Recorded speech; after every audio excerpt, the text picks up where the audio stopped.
All right, a little show and BK, a little post game show, a little live post game show. Is BK should be around here soon, right? Yes, He's it's out the here. Arrowhead Pride Rapid Reaction Show, Is that and what it is?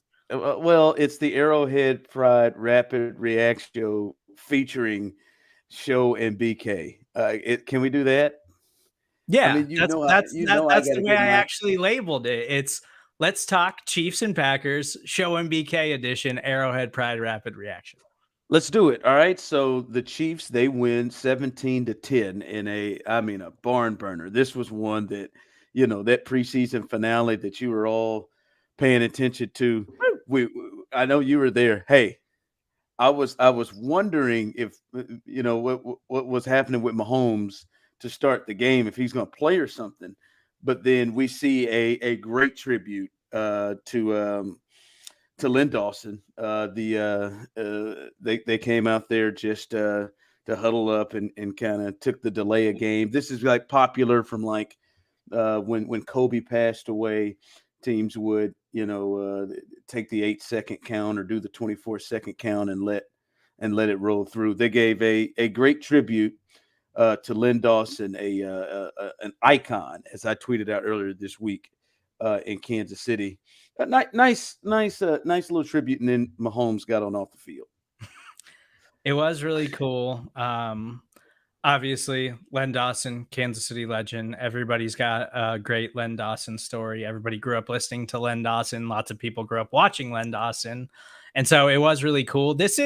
I think teams around the NFL should take note from the Kansas City Chiefs and how they handled all of this, because this is how you handle a goodbye to a franchise legend. I'm talking about a lot of other franchises that are not good at handling these things.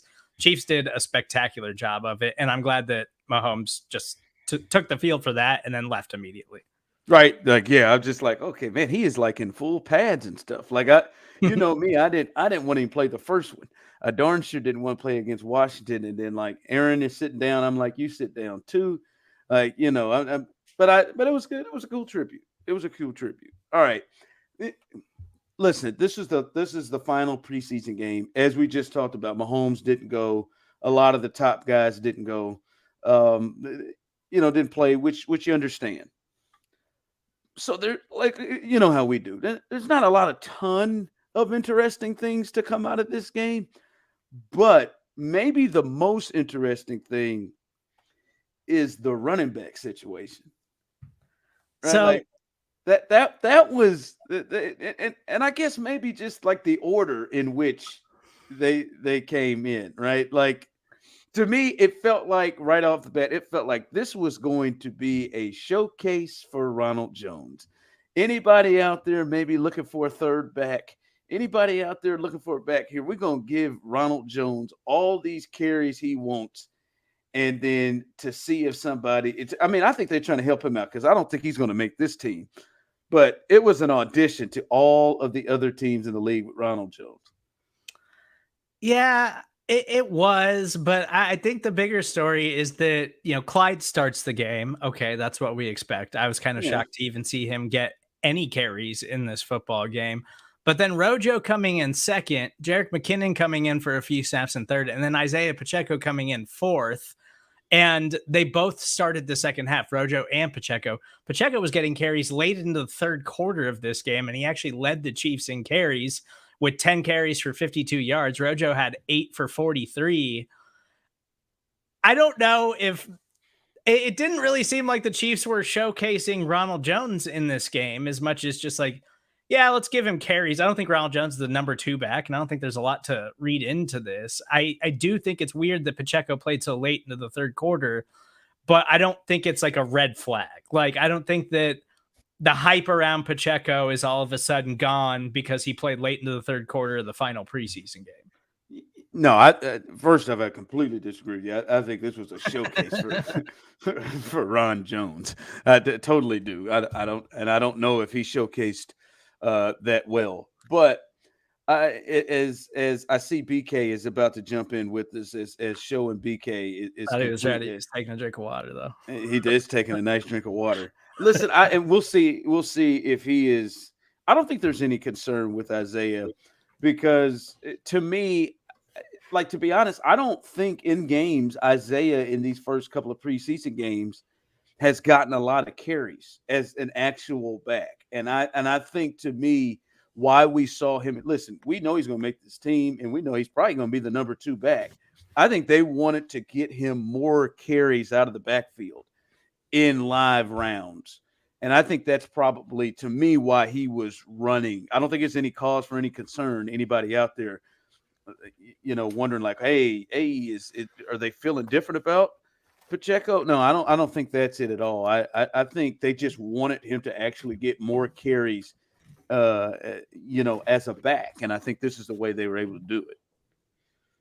Yeah, I think that's exactly what it is. It's so I know there was the video clip circulating this past week of his performance against Washington, and I think that the Chiefs looked at those and they were like, "Yeah, there's some red flags here about him as a player, and maybe we are just leaning too heavily into his training camp performance, saying like, oh, this guy's going to be a stud for us. We're all buying into it as a coaching staff, as an organization." And then they're like, maybe we need to get this guy some live game reps. Like maybe we just need to let him play some more and get hit and let him get out there and just get in a rhythm and get going. So I think that's all this was. But we talked about it a couple of weeks ago on Show and BK that it's going to be Clyde. It's probably going to be Jerick McKinnon with Pacheco in the mix to potentially overthrow Jerick McKinnon. And I think this solidified that. Like all of the talk that we had a couple of weeks ago about Pacheco being the locked in number 2 running back, I do think that that's probably out the window, at least to start the season now.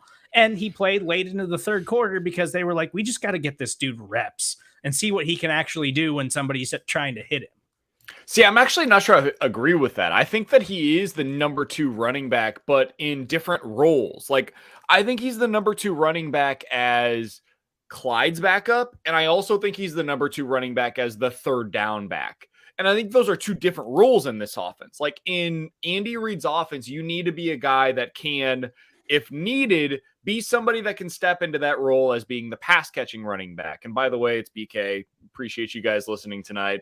Had to hop in a little bit late here for a work function, but I think that you didn't have to say all that, man. I didn't know. You had to give us some work function, man. This is just say I slid in here. Isaiah Pacheco, I think, is the direct backup to both Clyde and also the direct backup to what you have with Jerick McKinnon. So I think he is the number 2 running back. I just think this offense is so dissimilar to so many others that you see around the league where like Christian McCaffrey is both the third down running back and also the grinder for the Panthers. Like you look at some of these other places and they will have the same back that works on first and second down as they do on third down. The Chiefs are not that team. They're a team that will have somebody that specifically comes in, like Darrell Williams last year was exclusively coming in on third downs. And that is a role that's very difficult to carve out in this offense. And I think Isaiah Pacheco has already carved out that role behind Jerick McKinnon, but also he's the second guy that is behind Clyde Edwards-Helaire as well. Yeah, I agree with those points. I do think they wanted to see him get some carries. Agreed. Yeah, in no, I'm live with you action. on that. Yeah, I think that was like, to me, anyone get concerned like why is he playing this late in the game? Has he lost a spot? If they lost, no, I just think they want to see him get carries. Just looking at different parts of the game, Sky Moore has a lot of people excited, including you, BK. It has a lot of people excited. I wonder why. I can't, and we'll have to wait till the regular season to really see, big play worth, big passing play, big completion, big touchdown, something like that. But, he at least had a big play in terms of the penalty he drew tonight. And we'll see the baby steps there. I was hoping in this game, not as much this game because Mahomes didn't play, but the last game that he'd be more involved with Juju and McCole being out of that game. But we are starting to see some things, not just think for people like BK out there. And Serta, you can get in this space too, and anybody listening, like, let's just remember he is a rookie, and let's let him slowly get his space here, and not expect like he's gonna come out the blocks rolling, like drawing a penalty like he did that set up as a big is basically as a big play is something that is a good step for him right now. Well, one, I think the most excited I was for him tonight was that he finally flashed on a punt return and had a big punt return on after the Packers opening drive. He finally broke one a little bit. And so we got to see a little bit of a glimpse of his explosiveness. And on the post-game show after the Commanders win last week, we had a lot of commenters saying Justin Watson's better than Sky Moore. And saying, the Chiefs running game, it looks terrible because Isaiah Pacheco is not doing anything. And it's the preseason. What I look for in the preseason is, does that guy look like he belongs with the guys that he is playing against? And Sky Moore, I think definitively has looked like he belongs in the NFL. And that deep pass play, while it wasn't a completion, yeah, he did draw the flag. Also, his release off the line of scrimmage against a upper half of the roster unit against the Green Bay Packers was very, very good. And then we saw the deep shot from Mahomes to him last week that wound up not being a completion because Kendall Fuller made a fantastic play on the football. I'm just excited that we're seeing deep shots to Sky Moore because those are going to connect sooner or later in the regular season. And I have been impressed with him in the preseason, despite the fact that he hasn't had any explosive plays yet, because it's the preseason. And I still have plenty of faith that he's going to be really good this year. Yeah, I think both things can be true, right? Like, you have a situation where you have a very young and explosive and talented player that's ready to go. Like, if Sky Moore needed to be the number 2 or number 3 receiver this year for the Chiefs, I think he'd be fine in doing so. I really do. I think he's ready to go in that regard. But Juju is going to be ahead of him in the pecking order. MVS is going to be ahead of him in the pecking order. It should not surprise anybody if McCole Hardman ends up being ahead of him in the pecking order as well in terms of like number of touches this season. Sky's going to get his touches though. Like, he's going to have opportunities this year. And we've already seen in the preseason in 3 games, when he gets those opportunities, he's got a real chance to make a play with them. Last week, you saw that post corner where he routed up a cornerback that we all deem to be pretty damn talented. And what ended up happening is he didn't make a play on it. But like, that's going to happen for him down the road. So I am not in the least bit worried about Sky Moore. And in fact, I think this preseason so far, what you've seen is that everything we said about him preseason, Ron, I know you hated it. You were worried about it. You weren't on board with us. Man, the routes are real. The releases are real. And he is a guy that is going to absolutely be ready to go quicker than we expected most rookie receivers in this offense to be. I think he's going to be a productive player for the Chiefs. But that being said, like, if you're playing fantasy football and you're taking him in like the 6th round or something, don't be disappointed when he doesn't live up to those expectations. This is about him being a better football player than some of the production that you might end up seeing on the sheet, because the Chiefs are deeper at wide receiver this year than they have been in as long as I can remember, honestly. Yeah, I think he's going to be productive and impactful as well. I just like, let's just keep in mind with what they have on the team and what they have around him, that he's not going to just come in and just light this thing on fire. Like, he's gonna be ultra productive, because I don't think right off the bat he's going to be that. I agree. You know where else they're deep on this roster? At tight end, baby. Hit it, Kramer. Matt Bushman. Don't give 2 touchdowns tonight. Big Matt Bushman. He did leave the game with a shoulder injury, but he had 2 down the touchdowns. field. Matt Bushman, and no one's Look at Matty Ice. Touchdown, Chiefs. Are we having a Matt Bushman conversation? We're doing that. I am. You got a problem with it? Look at I Matt do. Bushman. I do. He's not making the roster. Look at Bushman. Hey, He'll never. Oh, here we go. Here's another Oh one. my God! Caught that in traffic. Did you see that block? Look at 82. Look at 82. You see Defo? Why do you have to take that moment from him? Hold on. Hey, Kramer. Can we run that back again? No, Hold on. We don't need to run that. Let's run that last one back. No, we don't need to see this third one. Let's run that last one back one more time. Yeah. Here we go. There we go. Look at Defo. 82. Man, I think you could make the argument that he kind of missed the block and then probably held that. Don't do that. Don't do that to me. Off, Look at that. First off, BK, what we're not going to do is you're going to just take and act like Kramer is your personal assistant to just go and just start running things back for you. Inserted in it, so I felt like I could. for default Well, I mean, for default blocks. Now then, listen, Kramer, you don't have to listen to BK when he tells you to try to run something back. Next thing you know, he's got he's going to be making circles on these highlights like he's Dick Vitale or John Madden. There's also 2 Defoe targets tonight that ended in receptions. If you want to play those back as well. We don't have those. Those weren't readily available. He did have a nice catch. Because I mean, the scoring plays are the ones that are usually easier to find. But no, he did have a nice catch and run tonight. And I think Bushman. I know you wanted to talk about Bushman, so Ron, I don't want to talk about him long. Listen, he impressed somebody tonight. He did leave the game with a shoulder injury late in the game. So that's all right. He'll get past that. But he impressed somebody around the league. Like maybe somebody saw a tight end moving that way and got it, and maybe got himself a look from another team. I don't think he's making this one. I have bad news. According to Matt Derrick, this is very unfortunate. Matt Bushman sustained a fractured clavicle tonight. Oh, that's 2 weeks. Man, that's 2 weeks. 2 weeks. That ended multiple seasons for Tony Romo and Aaron Rodgers. Those are those guys. All I'm saying, if Matt wants to really play this thing out, he'll get. Why can't the Chiefs find another tight end? Like, why do all of them get hurt? Yeah, Blake Bell's on the shelf right now. Matt's got a shot here if he can get himself fixed. But at least maybe he. In all seriousness, can we talk tight end for a second? Well, I guess you're taking over. Kramer, you got something tonight? No catch. They need another tight end that can block. This team needs to find a guy that can fill. Like I'm totally serious. I can't believe I'm saying this.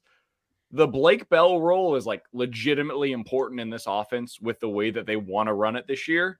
And if they don't have Blake Bell, and it doesn't sound like he's going to be available for a while with that hip surgery that he just got, they're probably going to have to find somebody on waivers that can come in and play that role. Yeah, because the thief in the night 8-8, that's certainly not his role. He is not an inline blocking tight end. But fortunately for the Chiefs, that's not a difficult one to find. I agree, and I agree that they're going to have to add to that room. But that is at least. I mean, I can tell you right now. I know of several inline blocking tight ends that are around that'll probably be available that could fill that role. So I would agree with you on that we don't need to overlook that part of the Blake Bell injury. But that at least is something I think that'll be available out there to find. By the way, the quarterback situation, is that solidified? Shane Buechele? Sugar Shane? Is Sugar? Yeah, is Sugar? They got their quarterback situation. Chad Henne. Yeah, I mean, Chad Henne's the backup quarterback. I don't think they've got 2 quarterbacks. Yeah, he doesn't trust Shane, and nor should he. I hate Shane's throwing motion. I hate it. I hate everything. He looks like Brad G inside of his helmet. Brad G, the communication guy for the Chiefs. That's what he looks like. No one gets that. No one but us knows what Brad G looks like. Well, if you're out there, look up Brad G and then look at Shane and tell me if that doesn't look like Brad G has thrown his helmet on. God love it. I love Brad. All right. Can we get some serious conversations? Not talking about the defense. Talking about the most under-talked about thing about this football game? Yes, I'd love to. Okay, what is that, sir? What is the most... I feel like it went totally overlooked that the start of this football game, George Karlaftis got the start at defensive end opposite of Frank Clark. Clark only played the first series, and then on the second series, it was Mike Dana and George Karlaftis. And throwaway preseason game number 3. I think it means something that George Karlaftis got the start over Mike Dana in this final preseason game, and nobody talked about it. That was crazy. Because many others, I don't believe, thinks it means anything like you do. Why did he get the start over Mike Dana? Why does that make sense? He's Because a he's rookie. better? Why? Well, 'Cause no, he's been playing better. because he's a starter. That makes sense. But they haven't confirmed that he's the starter. I feel like he just got confirmed that he's going to be the starter over Mike Dana. But I mean, shouldn't it be it? Yeah. Like, I just didn't think he shouldn't was it be- gonna. I didn't think he was gonna be the starter at the start of the season. I really didn't. Like, I feel like you lost it wherever you were watching it when you saw that. Like, I was oh just my like, God, big what- time, get in there, George. Hell yeah. Yeah, I think- listen. I'll say this about George. George has come along quicker than I thought he would, and has put himself in a position to where George is starting. Oh, okay, it should. I'll give him credit over that for that, because I didn't think he would be this far along, and he is already, to me, shown to be a better player than I thought he would be at this point. But I think he should be starting. So I've been going through, and Ron, I'm like a total nerd with all this like roster building stuff, Absolutely. but and I embrace it. That's who I am.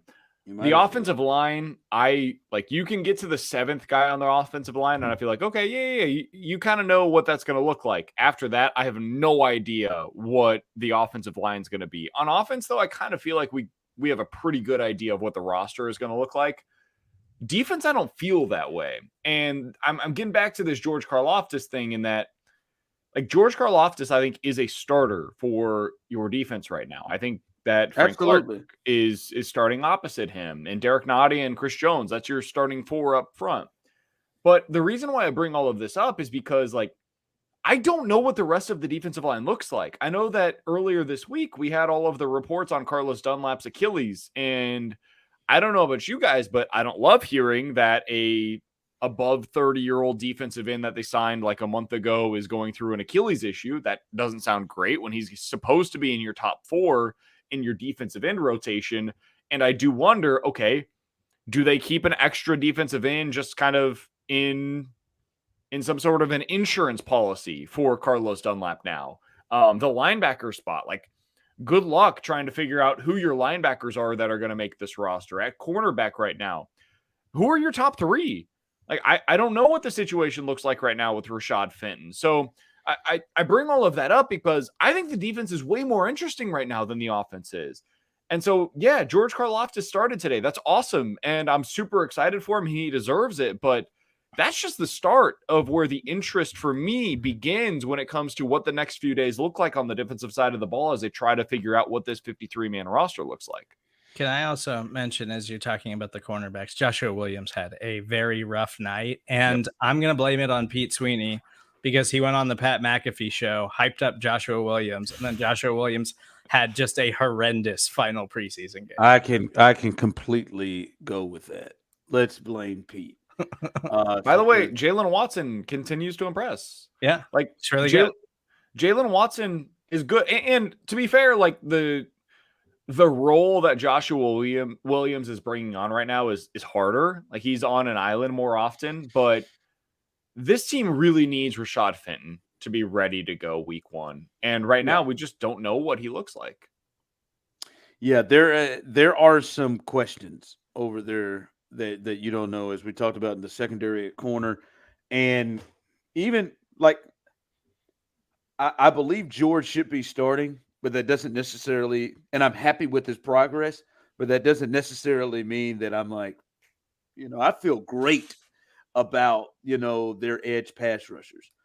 We'll see, because Frank has looked faster and quicker.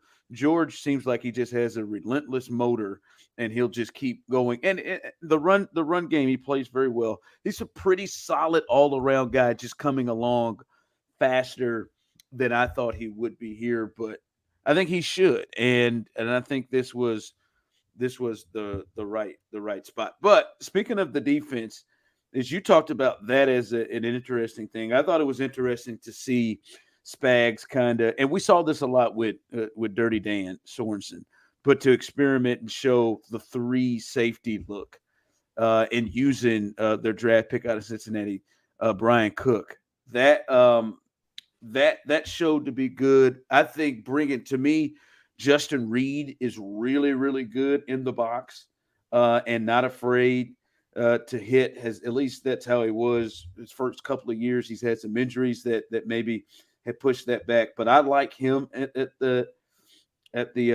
line of scrimmage right there. But they had those 3 safeties in there, and promptly Brian Cook. Brian Cook. Yeah, Brian Cook. He gets a pick as they have the 3 safety look. I'll be intrigued to see if that's something. Oh yeah, let's watch it. Let's take a look at this thing. Oh yeah, look at him. I just still got to get used to the number 6. Jordan Love kind of sucks too, but I like it. I like it for Brian Cook. No, but I like it in that look. I like to see how that went, and I think that's going to be something that we see Spags go to a lot. And I think Cook could be a guy, as I think we talked about it before. Maybe not right away, but I think at parts in the season as it continues to come to move on, I think we'll see a lot more of him. Yeah, I'm really excited for Brian Cook, and he's been one of the players I've really tried to watch. And I think it was great that he got a ton of playing time tonight, and the fact that he got playing time on the field with Juan Thornhill and Justin Reed is something that we've talked about on the show. And I think he could have a really strong role there. We already know that he's a big hitter, and tonight it was nice to see him playing deep and get the pick and show off his athleticism. We've seen him flash it multiple times on special teams so far this preseason. I think Brian Cook is going to have a big role in this defense. And like BK was saying, with these cornerback question marks, might see a lot of 3 safeties on the football field for the Chiefs.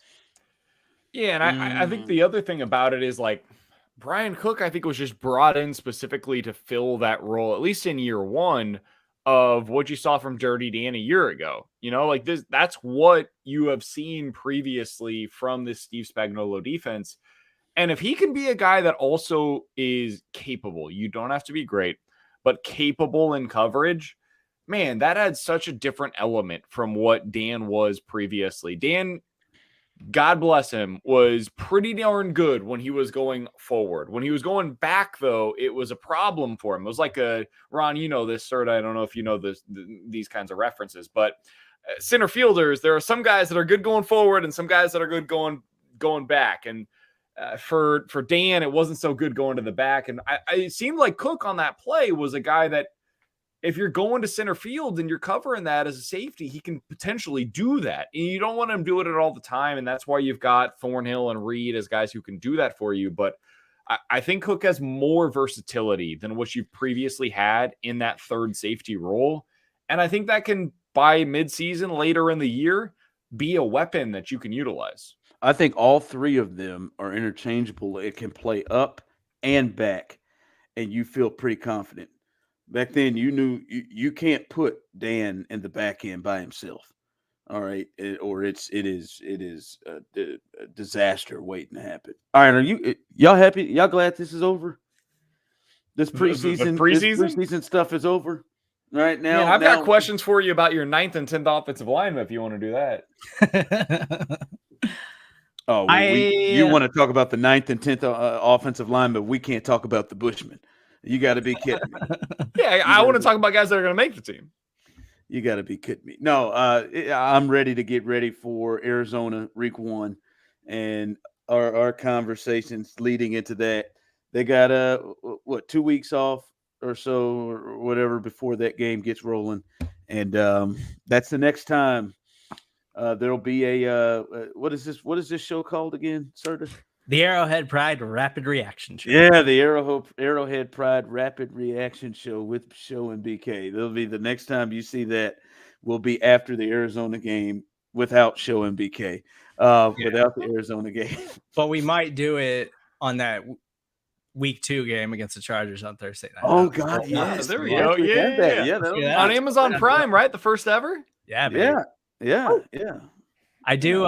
Before we get out of here, I do want to remind everyone, if you're listening on the podcast page and you want to hear the Chiefs post-game press conferences in their entirety, make sure you stick around. You'll be able to hear those immediately following us. Let's do that. Yeah, it should be good. It should be good. All right, guys, that was fun. Are we done? Are we out?